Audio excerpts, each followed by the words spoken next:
हम लोगों ने इलेक्ट्रोमैग्नेटिक इंडक्शन स्टार्ट किया था और उसमें क्वेश्चंस कर रहे थे, 4 नंबर तक कर लिए थे क्वेश्चंस। 4 नंबर तक हम लोगों ने क्वेश्चंस कर लिए थे। नेक्स्ट हम लोग आ जाते हैं क्वेश्चन नंबर 5 पर। यहाँ पर जैसे जो क्वेश्चंस हैं उनके जो यहाँ पर थ्योरेटिकल टाइप के हैं तो उनके एक्सप्लेनेशन दे दिए गए हैं, तो आपको कुछ लिखना नहीं है, इसलिए पूरा फोकस आपका होना चाहिए समझने पर। ठीक है, क्योंकि अगर एक बार आपने समझ लिया तो ऐसा कोई बहुत कॉम्प्लिकेटेड नहीं रहता है, आराम से आप कर लेंगे, और अगर कभी जरूरत पड़ेगी तो वो हेल्प के लिए लिख दिया गया आपको। ठीक है, देखते हैं question number 5। A current is flowing from A to B, what is the direction of induced current in the conducting loop shown in figure? If current in wire AB is constant in magnitude, increasing in magnitude and decreasing in magnitude, मतलब 3 situation आपको दी गई हैं कि यहाँ पर जो loop है इससे लिंक आपको बताना, इसमें करंट की डायरेक्शन आपको बतानी है, इंड्यूस्ड करंट की डायरेक्शन, और आपको बताया गया है कि ये जो ए बी वायर है इसमें जो करंट है वो करंट एक बार कांस्टेंट है, एक बार उसने कहा इंक्रीजिंग और डिक्रीजिंग, मतलब 3 अलग-अलग सिचुएशंस हैं। ठीक है, तो इसका मेथड हमने क्या बताया था कि आपको यहाँ पर जब इंड्यूस्ड करंट की डायरेक्शन देखनी, तो फैराडे ने और लेंज ने जो भी रिजल्ट आपको दोनों से मिले थे वो रिजल्ट यही थे कि अगर किसी भी क्लोज लूप या सर्किट से लिंक फ्लक्स चेंज होगा तो वहां पर एक ईएमएफ इंड्यूस्ड हो जाएगा, सर्किट क्लोज रहेगा तो वहां पर एक करंट का फ्लो स्टार्ट हो जाएगा, जो जिस करंट को हम लोग इंड्यूस्ड करंट बोलेंगे, और वो करंट हमेशा ऐसे जनरेट होगी कि वो उस रीजन का अपोज करेगी जिसने उसको इंड्यूस्ड किया। ठीक है, तो मतलब आपको यहाँ पर क्या करना है, पहले एनालाइज करना है। ठीक है, पहले आप देखो आपको दिया क्या गया है, फिर आपको एनालाइज उसको करना है, और उसके बाद जो हो रहा है उसके अपोज में, मतलब आपको वहां पर काम करना है कि अगर ऐसा हो रहा है तो इसको अपोज अगर करना है तो यहाँ पर क्या करना होगा। ठीक है, तो जैसे यहाँ पर करंट कांस्टेंट है, अगर ये करंट कांस्टेंट है यहाँ पर, तो आप देखो यहाँ पर जो मैग्नेटिक फील्ड होगी इसकी वजह से, जैसे ये लूप है तो इस लूप से लिंक फ्लक्स निकालेंगे तो मैग्नेटिक फ्लक्स आप देखेंगे तो उसके लिए मैग्नेटिक फील्ड देखेंगे, तो करंट इधर towards the point fingers, magnetic field कैसे होगी, आउटवर्ड मैग्नेटिक फील्ड यहाँ पर हो जाएगी। ठीक है भी, आउटवर्ड मैग्नेटिक फील्ड। तो आप यहाँ पर देखो कि मैग्नेटिक फील्ड तो कांस्टेंट है, लिखा तो है ही है, सब कुछ लिखना तो है नहीं, मैग्नेटिक फील्ड क्या है, कांस्टेंट है। तो फिर अगर हम फ्लक्स की बात करें तो जो फाई होता है वो होता है एन बी ए कॉस थीटा। अब आप खुद देखो कि मैग्नेटिक फील्ड भी चेंज नहीं हो रही, कोई नंबर ऑफ टर्न्स भी नहीं चेंज किए जा रहे हैं, इस लूप का एरिया भी चेंज नहीं हो रहा है, कोई एंगल भी नहीं चेंज कर रहा है, कहीं इसको घुमा हुआ तो रहे नहीं। ठीक है, इसका मतलब सारी चीजें यहाँ पर क्या हो गई, कांस्टेंट। और अगर सब कुछ यहाँ पर कांस्टेंट है यानी कि फ्लक्स कांस्टेंट है तो इंड्यूस्ड ईएमएफ क्या हो जाएगा, कोई ईएमएफ इंड्यूस्ड नहीं होगा। तो यहाँ पर एक चीज ध्यान देना कि कुछ लोग एक गलती करते हैं, वो ये कहते हैं कि जैसे ऐसे सोचने लगते हैं कि यहाँ से करंट कैरिंग कंडक्टर से हम आगे जाएंगे अगर तो मैग्नेटिक फील्ड तो लगातार कम होती जाएगी ना, B is equal to mu nought I divided by 2πr। ठीक है, इस करंट कैरिंग कंडक्टर के कारण, करंट कैरिंग कंडक्टर के कारण मैग्नेटिक फील्ड क्या होगी, mu nought I upon 2πr। तो जैसे जैसे हम आगे बढ़ेंगे तो r की वैल्यू बढ़ेगी, मतलब मैग्नेटिक फील्ड कम होगी। लेकिन ये जो डिक्रीमेंट है ये समय के साथ कहाँ हो रहा है, टाइम के साथ नहीं हो रहा है, ये जो डिक्रीमेंट हो रहा है वो किसके साथ, डिस्टेंस के साथ हो रहा है। जबकि आपको फैराडेज लॉ में हमने लिखवा भी दिया था कि d∅dt होता है, तो उसका मतलब क्या है, टाइम रेट ऑफ चेंज। मतलब जैसे आप ऐसे सोच लो, ऐसे मान ले इमेजिन कर लिया कि यहाँ पर मैग्नेटिक फील्ड है 2 टेस्ला इस लोकेशन पर, यहाँ थोड़ा सा आगे बढ़ गए सेंटर तक पहुंच गए तो यहाँ पर मैग्नेटिक फील्ड मान लिया 1, ऐसे मतलब रफली बता दे रहे, यहाँ मान लिया 0.5 टेस्ला हो गई, तो ऐसे आगे जाने पर फील्ड यहाँ पर कम होती जा रही। लेकिन अगर आप इस यहाँ पर खड़े हुए हैं तो यहाँ पर मैग्नेटिक फील्ड आप अभी देखोगे तब भी 2, और अगर आप 10 मिनट बाद देखोगे तब भी 2 ही रहेगा, क्योंकि मैग्नेटिक फील्ड अगर आप यहाँ जाओगे तो अगर यहाँ पर आप खड़े रहो 1 मिनट 2 मिनट 10 मिनट, क्या मैग्नेटिक फील्ड बदल जाएगी, नहीं चेंज होगी। तो डिस्टेंस के साथ चेंज हो रहा है कि यहाँ पर कुछ और है, यहाँ पर कुछ और है, लेकिन एक ही टाइम पर आप मतलब एक ही जगह पर खड़े रहो, और अगर वो टाइम के साथ चेंज होने लगेगी तो समय के साथ अगर चेंज होगी फील्ड तो फ्लक्स चेंज होगा टाइम के साथ, और तब ईएमएफ इंड्यूस्ड होगा। तो डिस्टेंस के साथ अगर चेंज हो रहा है तो उसका कोई मतलब नहीं। तो समझ में आ गया ना, तो यहाँ पर करंट, कोई करंट इंड्यूस्ड नहीं होगी। दूसरा जो पॉइंट है यहाँ पर उसमें कहा गया था कि करंट यहाँ पर जो है वो इंक्रीज कर रही है। ठीक है, अब जरा देखो, करंट अगर बढ़ रही है तो मैग्नेटिक फील्ड आउटवर्ड होगी, और वो मैग्नेटिक फील्ड भी इंक्रीज करने लगेगी, क्योंकि मैग्नेटिक फील्ड क्या होगी, mu nought I upon 2 by R.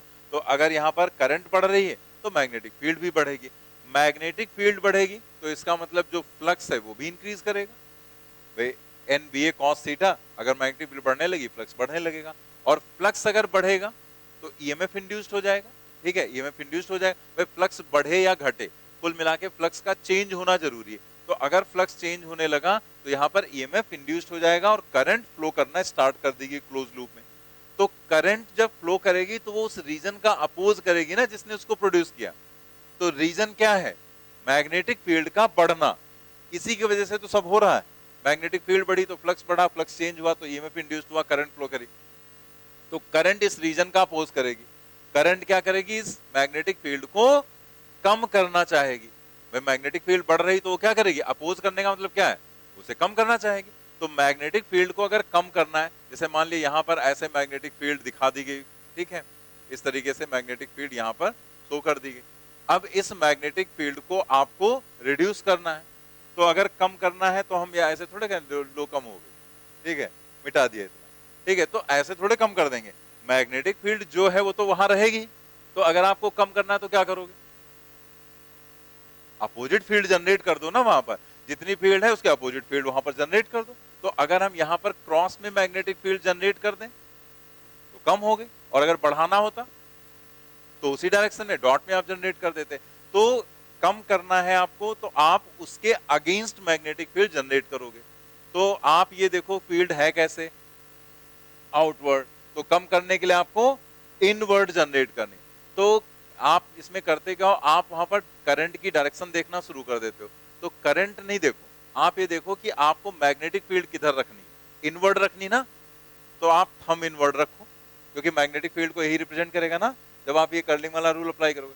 तो थंब सेट करो आप, आपको फिंगर नहीं सेट, फिंगर सेट करने कोई ऐसे घुमाने लगता, कोई ऐसे घुमाने लगता, कोई कैसे कैसे ऐसे करने। तो आपको यहाँ पर करना क्या है, आपको थंब सेट करना है। तो थंब आपको कैसे रखना है, अब जब थंब इनवर्ट रखोगे तो फिंगर तो तुम्हारी क्लॉकवाइज ही घूमेंगी।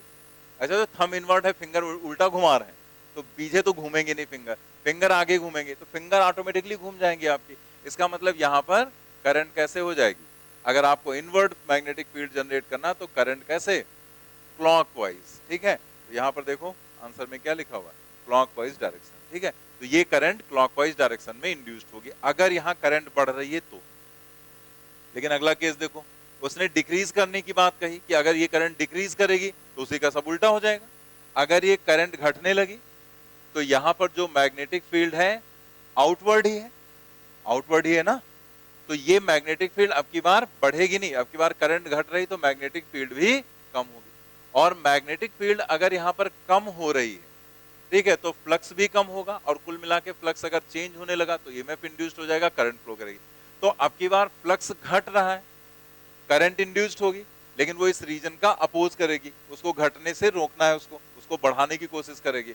तो बढ़ाने का मतलब क्या हुआ कि किधर मैग्नेटिक फील्ड जनरेट करेंगे, आउटवर्ड है तो आउटवर्ड ही मैग्नेटिक फील्ड जनरेट करना है। तो मैग्नेटिक फील्ड अगर बाहर की तरफ है तो फिंगर्स कैसे टर्न करेंगे, एंटी क्लॉकवाइज डायरेक्शन में फिंगर्स टर्न करेंगे यहाँ पर। ठीक है, यानी कि करंट आपकी फ्लो करेगी, induced current anti clockwise direction में। ठीक है, तो देखो यहाँ पर क्या लिखा, एंटी क्लॉकवाइज डायरेक्शन। बाकी एक्सप्लेनेशन लिख दिया गया, एक्सप्लेनेशन तो पढ़ने की जरूरत ही नहीं पड़ेगी, ऐसा ही कभी मान लिया भूल गए, कुछ स्किप कर गया तो। अदरवाइज आपको तो यहाँ पर सीधे सीधे वही करना है कि आप ये देखो बताया क्या गया, और जो वो बता रहा है उसके एनालिसिस करके उसका अपोज करना है, उसके अपोजिशन में आपको वर्क यहाँ पर करना है। ठीक है, चलिए नेक्स्ट देखते हैं। ये क्वेश्चन, इसका आंसर कई बुक्स में गलत भी दिया गया है, तो यहाँ पर है क्या, सेम क्वेश्चन पूछा गया था आपके यहाँ AIPMT 2015 में। पढ़ते हैं क्वेश्चन 6 नंबर का। An electron moves along the line AB which lies in the same plane as a circular loop of conducting wires as shown in the diagram. What will be the direction of current induced in the loop? Loop में जो direction है current की वो कैसे यहाँ पर दिखाएंगे, कैसे करंट इंड्यूस्ड होगी। तो आप देखो यहाँ पर अब एक इलेक्ट्रॉन है, तो कुछ बुक्स में क्या किया गया, उसमें ऐसे दिखा दिया गया कि भाई ये एक इलेक्ट्रॉन इधर जा रहा है तो हम उसके करंट उसके अपोजिट मान सकते हैं, और करंट अगर अपोजिट मान लेंगे तो करंट तो इलेक्ट्रॉन कांस्टेंट वेलोसिटी से जा रहा है, करंट कांस्टेंट हो जाएगी, और इसलिए यहाँ पर कोई ईएमएफ इंड्यूस्ड नहीं होगा। लेकिन ये एक्सप्लेनेशन सही नहीं है, क्योंकि ये एक चार्ज पार्टिकल है ना, तो ये जिस समय यहां पर होगा उस समय ये यहां नहीं होगा, यहां नहीं होगा, यहां कहीं नहीं होगा। एक समय पर चार्ज पार्टिकल एक ही जगह पर तो होगा। तो ये इलेक्ट्रॉन अगर यहां है तो यहां कहीं इलेक्ट्रॉन नहीं। तो आप यहां पर पढ़ चुके हैं मोशन ऑफ चार्ज पार्टिकल, ठीक है। Magnetic field due to moving charge particle, उसके कारण मैग्नेटिक फील्ड का फॉर्मूला क्या होता है, mu nought upon 4 pi UV sine theta divided by R square, ये होता है ना। अगर हम यहाँ पर एक बीचों बीच में लाइन ऐसे ड्रॉ कर दें, ठीक है, तो बीच में क्यों लाइन ड्रॉ किया गया है, उसका रीजन ये है कि जब यहाँ पर अगर मिड पॉइंट के इस साइड में है तो आप देखेंगे इलेक्ट्रॉन इधर जा रहा है, तो इस लूप से उसकी जो डिस्टेंस है वो कम हो रही, और जब ये इलेक्ट्रॉन इसे क्रॉस करके इधर निकल जाएगा तो जो उसकी डिस्टेंस है वो बढ़ रही, ठीक है। इसका मतलब क्या हुआ, यहाँ पर जाने पर इधर साइड में लूप कहीं पर भी आप देख सकते हैं, तो आर की वैल्यू यहाँ पर कम हो रही और इधर आर की वैल्यू बढ़ रही, ठीक है।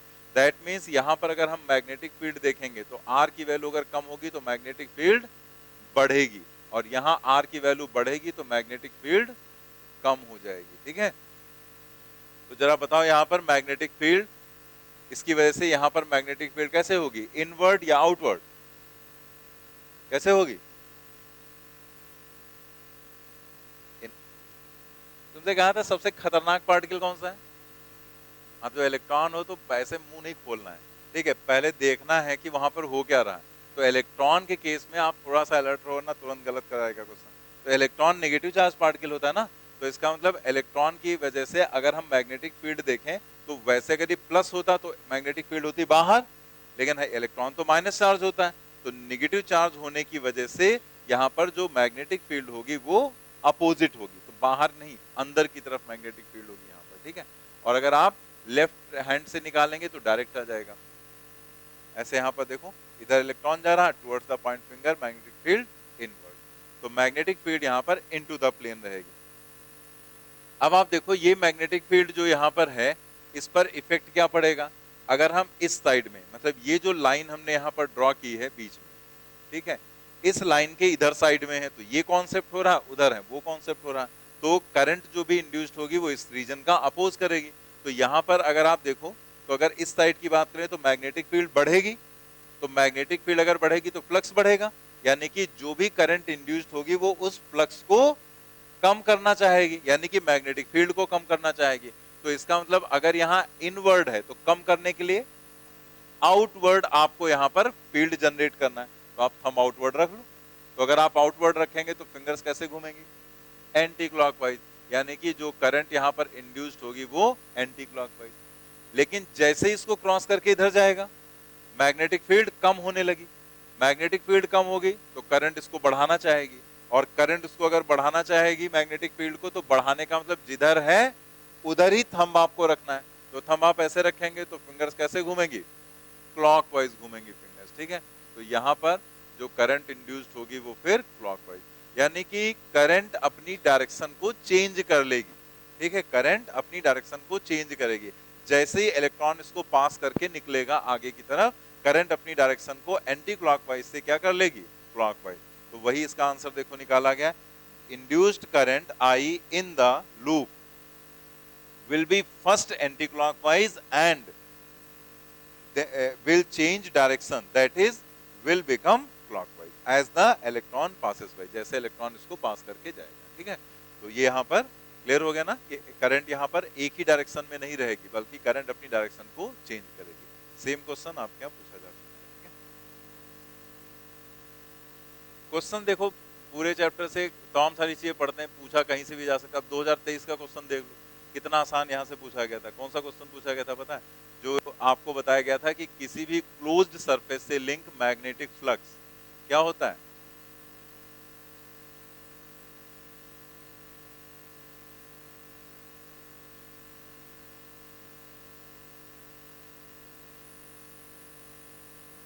ये पॉइंट बताया गया था, ठीक है। Since the magnetic lines of force are always close curve, ठीक है, तो यहाँ पर पाई डॉट डी ए की वैल्यू क्या है, 0। यही बस यही क्वेश्चन पूछा गया था। नहीं,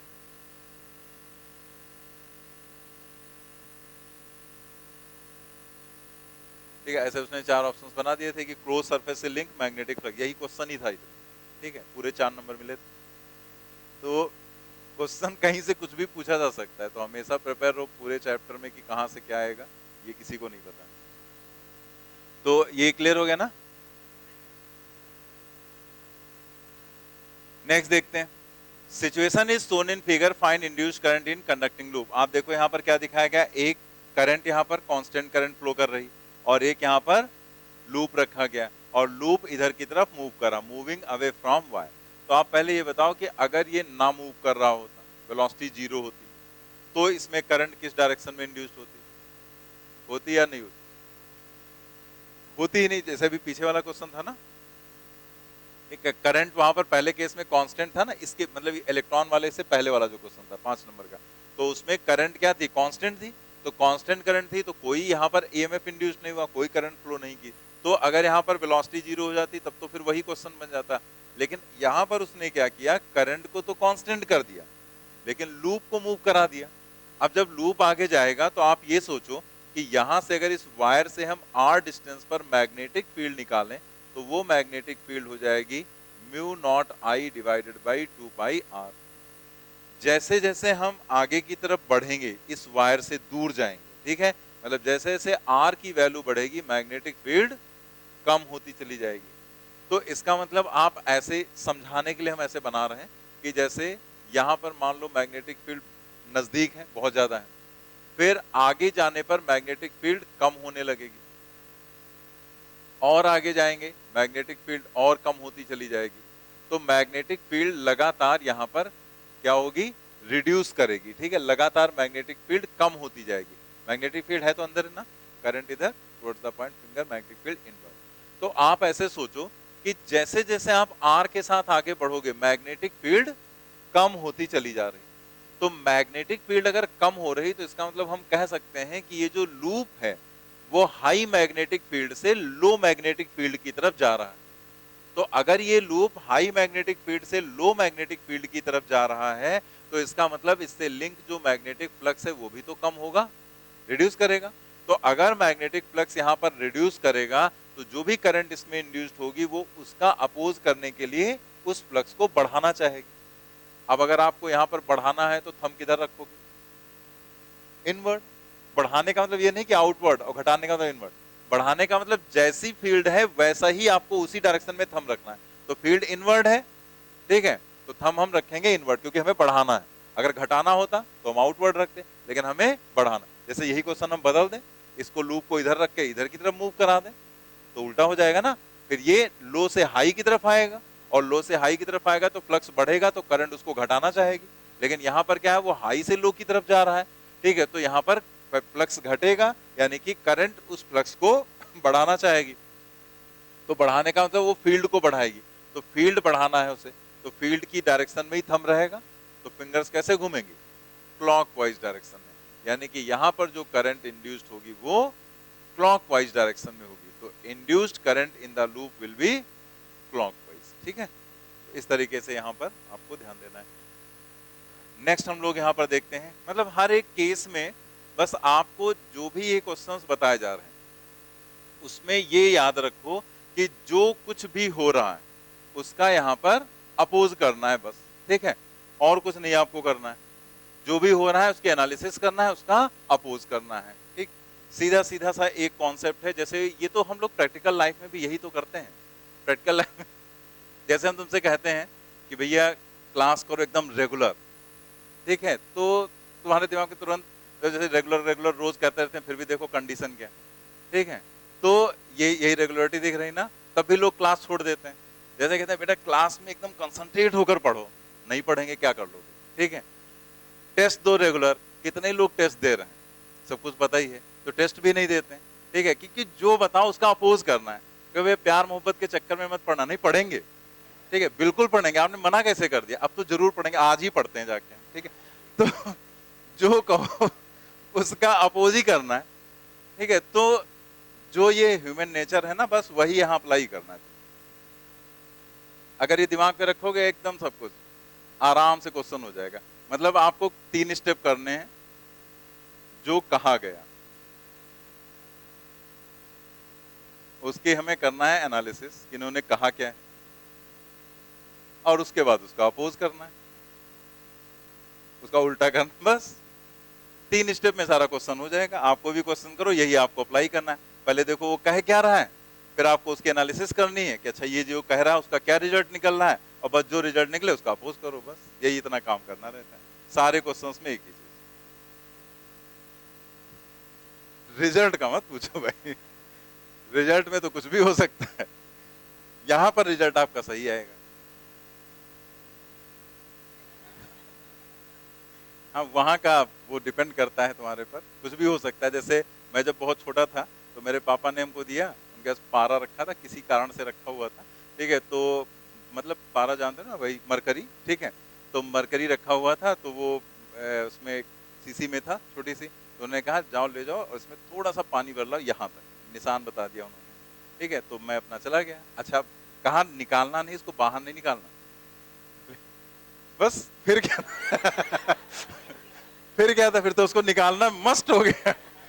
तो हमने सोचा मना क्यों किया है भाई, मना क्यों किया, कुछ रीजन होगा, तो हम अपना निकाले बाहर, हाथ वो तुरंत नीचे गिर गया। अब वो हम उसके पीछे पीछे दौड़ रहे हैं, वो आगे आगे भाग रहा है, क्योंकि वो तो जानते हैं ना, वो पकड़ में तो आएगा नहीं, आप उसको जैसे पकड़ोगे फिसल जाएगा। अब मैं बहुत परेशान, अब उसको हम पकड़, अब इतना आइडिया भी नहीं था कि उसको करें क्या। अच्छा, थोड़ा सा लेट हो गया, बस उनको पता चल गया आ गए, लेकिन पिटे नहीं थे उस दिन बस। तो रिजल्ट देखो कुछ भी हो सकता है, पिटे भी जा सकते थे ना, लेकिन उन्होंने फिर कुछ कहा नहीं, फिर वो ऐसे उसको किसी कागज पे रख लिया आंसर। तो कुछ भी हो सकता है।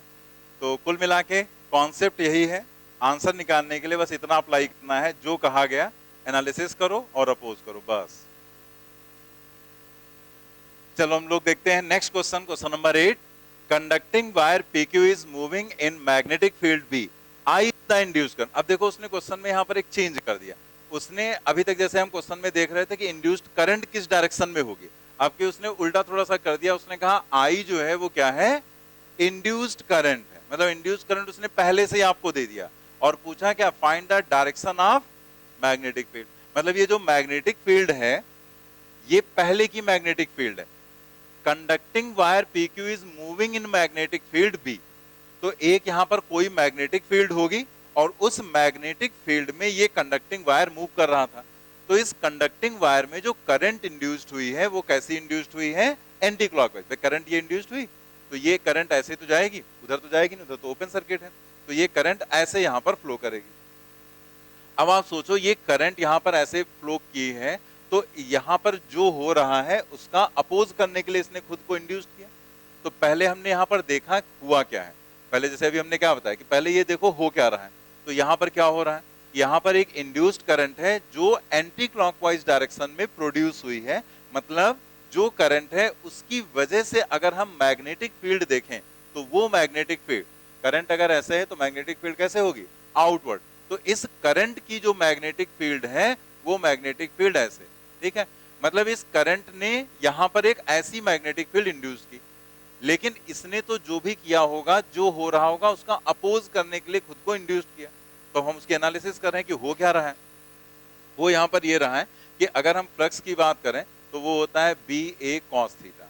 तो जस्ट ये वायर आगे मूव कर रहा है PQ, तो इससे कोई थीटा में तो कोई चेंज आएगा नहीं भाई। अगर इस लूप का एरिया बाहर की तरफ है, मैग्नेटिक फील्ड बाहर हो अंदर हो, जो भी हो, थीटा जो भी रहेगा कांस्टेंट रहेगा। मतलब कुल मिला के ये जब लूप आगे की ये PQ आगे बढ़ेगा तो इसका एरिया बढ़ेगा, तो यहाँ पर ये जो एरिया है वो इंक्रीज करेगा। तो ये क्या इंप्लाई कर रहा है कि एरिया बढ़ रहा है, और वो इंप्लाई कर रहा है ऐसे लिख देते हैं कुछ भी, हाँ, तो एरिया बढ़ेगा तो फ्लक्स भी बढ़ेगा, मतलब फ्लक्स यहाँ पर इंक्रीज कर रहा है। ठीक, हमने एनालिसिस कर ली कि इस करंट ने अपने आप को इंड्यूस्ड किया होगा इस जो भी यहाँ पर हो रहा है उसका अपोज करने के लिए, तो इसने अपने आप को इंड्यूस्ड किया है एंटी क्लॉकवाइज, और इसने मैग्नेटिक फील्ड कैसे जनरेट की है, आउटवर्ड। हुआ क्या है, यहाँ पर आगे बढ़ने पर एरिया इसका बढ़ रहा है, ठीक है, तो एरिया बढ़ने से फ्लक्स बढ़ रहा था। इसका मतलब क्या हुआ कि करंट ने इस फ्लक्स को घटाने के लिए खुद को जनरेट किया होगा, यही तो मतलब हुआ ना। तो इसने अगर इसको इस फील्ड को घटाना है, मतलब जो पहले वाली फील्ड को, तो इसने अपने आप को जो जनरेट किया एंटी क्लॉकवाइज, यानी कि इसने अपनी फील्ड जनरेट की कैसे, आउटवर्ड। तो इसने पहले वाली फील्ड को घटाने के लिए खुद को जनरेट किया ना, तो इसका मतलब पहले वाली फील्ड कैसे होगी, इनवर्ट, ठीक है, यही तो होगा ना कि पहले की फील्ड कैसी रही होगी, इनवर्ट, तो इसने अपने आप को घटाने के लिए जनरेट किया, तो इनवर्ट थी फील्ड, जब ये जाएगा तो टोटल फ्लक्स बढ़ेगा, तो इसने अपने आप को कैसे जनरेट किया, एंटी क्लॉकवाइज। अगर इनवर्ट फील्ड है और आपको उसको घटाना है तो आप फील्ड कैसे जनरेट करोगे, आउटवर्ड, यानी कि इस करंट ने अपनी फील्ड कैसे इंड्यूस किया, आउटवर्ड, ठीक है, समझ गए ना। तो यहाँ पर जो भी हो रहा है उसकी एनालिसिस करो और उसका अपोज करने की कंडीशन आपको यहाँ पर सोचनी है, ठीक है। चलिए नेक्स्ट देखते हैं। नेक्स्ट नंबर का जो क्वेश्चन है उसका एक्सप्लेनेशन नहीं लिखा गया है, तो ये हम लोग को यहाँ पर लिखना भी रहेगा। तो पहले हम लोग एक बार क्वेश्चन पढ़ते हैं। A rectangular, a square, a circular and an elliptical loop all in the xy plane are moving out of a uniform magnetic field with a constant velocity v is equal to vi. The magnetic field is directed along the negative x direction. The induced EMF during the passage of these loops out of the field region will not remain constant for. मतलब उसने आपसे पूछा है कि किस case में, चाहे rectangular है, स्क्वायर है, सर्कुलर है और एलिप्टिकल लूप, इसमें किस केस में आपको उसने ऐसे आंसर दे रखे हैं, ये जो इंड्यूस्ड ईएमएफ होगा वो यहाँ पर कांस्टेंट होगा, सॉरी कांस्टेंट नहीं होगा, will not remain constant. Constant velocity जो आपको दी गई वो v equal to V I cap दिया गया है, उसमें लिखा हुआ है, यहाँ छूट गया था। तो देखो इसका हम लोग डायग्राम बनाएंगे और पूरा डिटेल में जाकर इसको समझ लेते हैं, ठीक। हालांकि जरूरत किसी चीज की नहीं, जब आप एक बार समझ लोगे तो आपको लगेगा इतना तो हम इमेजिन कर सकते थे, अपने माइंड में ही कर सकते हैं, लेकिन पहले जब आप एक बार समझ लोगे तब आपको वो चीजें क्लियर हो जाएंगी, ठीक है। तो हम लोग इसका एक डायग्राम बनाएंगे।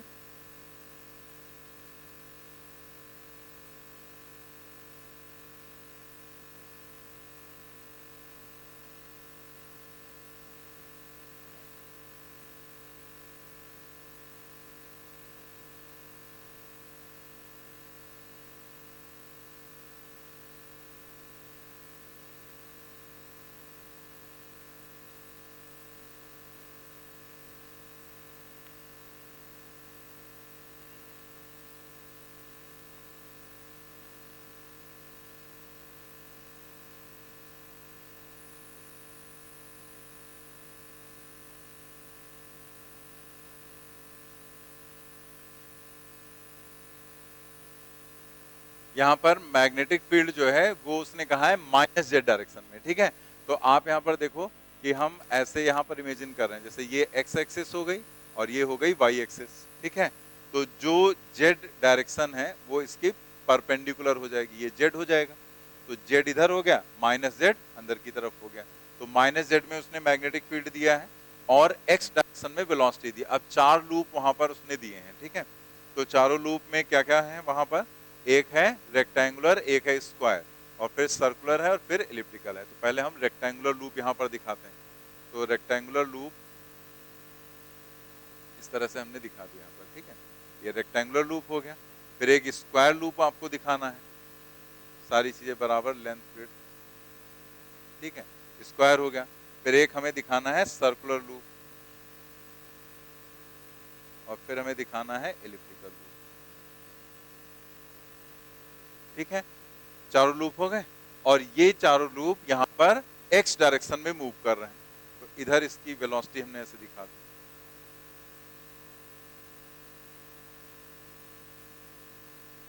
और वेलोसिटी कांस्टेंट है। अब आप यहां पर ऑब्जर्व करो, जैसे हम इसमें स्ट्रिप्स बनाए ऐसे एरिया की,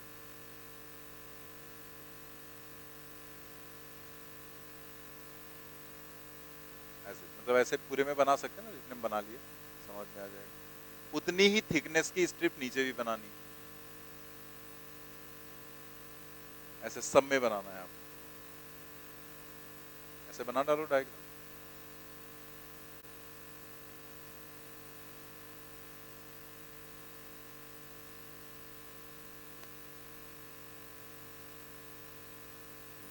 नोट कर लेना सभी ने। तो यहां पर आप देखो कि कांस्टेंट वेलोसिटी का मतलब क्या है, जैसे आप वेलोसिटी मान लो 1 सेंटीमीटर पर सेकेंड, ठीक है। तो अगर आप कुछ भी वेलोसिटी 1 सेंटीमीटर पर सेकेंड मान रहे हैं तो आप यहां पर ऐसे सोचेंगे उस वेलोसिटी को कि जो यहां पर जब ये जाएगा 1 सेंटीमीटर पर सेकेंड का मतलब 1 सेकेंड में ये लूप 1 सेंटीमीटर आगे बढ़ेगा, तो ये भी बढ़ेगा, तो वैसे सब बढ़ेंगे क्योंकि सभी के लिए सेम ही चीज है। तो 1 सेंटीमीटर आगे बढ़ेगा ये। तो इसका मतलब क्या हुआ कि अगर ये सारे लूप 1-1 सेंटीमीटर आगे बढ़ गए, फिर अगले सेकंड में 1-1 सेंटीमीटर आगे बढ़ेंगे, तो आप ऐसे सोचो रेक्टेंगुलर जो है और ये स्क्वायर, इसमें जितना एरिया पहले निकलेगा उतना ही एरिया बाद में भी निकलेगा, सभी में एक ही केस। जितना एरिया इसमें पहले निकला उतना ही एरिया हर बार निकलेगा, ठीक है। तो अगर यहां पर हम मान लेते हैं इसका एरिया जो एक स्ट्रिप का है डीए, ये एक स्ट्रिप का एरिया क्या है डीए, तो इसमें जो डीए बाई डी टी, जो एक स्ट्रिप का एरिया, सब में हम डीए मान लें, ठीक है, ऐसे सब में हमने ये डीए एरिया मान लिया। तो अगर डीए मतलब अलग अलग होगा, सेम नहीं रहेगा, वो ऐसे बस एरिया दिखा दे कि इस छोटे से एरिया को हमने डीए मान लिया। तो अगर इसमें देखें तो हर बार डीए एरिया बाहर निकल रहा है और डीए सबका क्या होगा, सेम रहेगा, ठीक है, क्योंकि जो स्ट्रिप ये है उतना ये माना उतना ये माना, इसका मतलब सभी एरिया क्या है, कांस्टेंट रहेंगे ना। और dt टाइम में हर बार dA बाहर निकलेगा, तो इसका dA बाई dt कांस्टेंट रहेगा। हर dt टाइम में dA पार्ट बाहर निकलेगा और हर dA पार्ट सब एक जैसे दिख रहे हैं। इसमें भी वही कंडीशन, हर स्ट्रिप का एरिया सेम ही तो होगा, तो इसका मतलब हर dt टाइम में dA पार्ट बाहर निकल रहा है, ठीक। इसमें अगर आप देखो तो यहां पर अगर हर dt टाइम में देखेंगे तो क्या बराबर एरिया बाहर निकलेगा, नहीं, इसमें पहले कम निकलेगा, फिर और ज्यादा, फिर और ज्यादा, फिर और ज्यादा, ऐसे बढ़ेगा फिर घट जाएगा। इसमें भी यही होगा, इलिप्स है तो इसमें भी वही होगा, हर बार dt टाइम में जब dA पार्ट बाहर निकलेगा तो हर dA पार्ट एक जैसा नहीं होगा। इसका मतलब इन दोनों के लिए अगर हम देखें तो इन दोनों के लिए जो dA बाई dt है वो कांस्टेंट नहीं है, नॉट कांस्टेंट, ठीक है। जबकि इन दोनों के लिए अगर आप देखें तो जो dA बाई dt है वो क्या है, वो है कांस्टेंट, ठीक। तो अब जरा ईएमएफ देखो, अगर हम ईएमएफ की बात करें तो क्या होगा, minus D phi divided by D T, हम इस फाई को लिख रहे हैं बी ए, ठीक है, B A divided by D T. तो जो ई हो जाएगा वो माइनस बी बाहर निकालते हैं, ठीक है, कांस्टेंट मैग्नेटिक फील्ड है, तो D A divided by D T, ठीक। अब आप खुद देखो, जिसके लिए D A by D T constant होगा, ठीक है, उसके लिए इंड्यूस्ड ईएमएफ भी कांस्टेंट रहेगा, और जिसके लिए D by D T constant नहीं, उसके लिए इंड्यूस्ड ईएमएफ भी कांस्टेंट नहीं है। तो इसका मतलब D by D T is equal to constant, तो ये क्या इंप्लाई करेगा, E इज कांस्टेंट, और D by D T is not constant, ये क्या इंप्लाई कर रहा है, E इज नॉट कांस्टेंट। तो हमारा आंसर कौन सा होगा, उसने यही तो पूछा था, the induced EMF during the passage of these loops out of the field region will not remain constant for the rectangular, circular and elliptical loop या the circular and elliptical loop, यही हो जाएगा ना, the circular and the elliptical